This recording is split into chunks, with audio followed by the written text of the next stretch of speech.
العفو مش إنك تقعد قليل الحيلة مش عارف تتصرف وتقول أنا عفيت عنهم.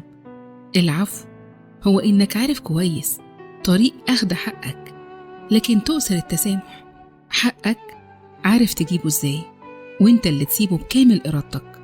لو كل واحد عفى عن الظالم بسهولة كده وما دورش على حقه يجي منين، الظالم هيطغى ويعرف إنها سايبة ويكرر جريمته معك أو مع غيرك. المؤمن القوي خير وأحب إلى الله من المؤمن الضعيف، قوي بأخلاقه وعلمه وجسمه وذكائه.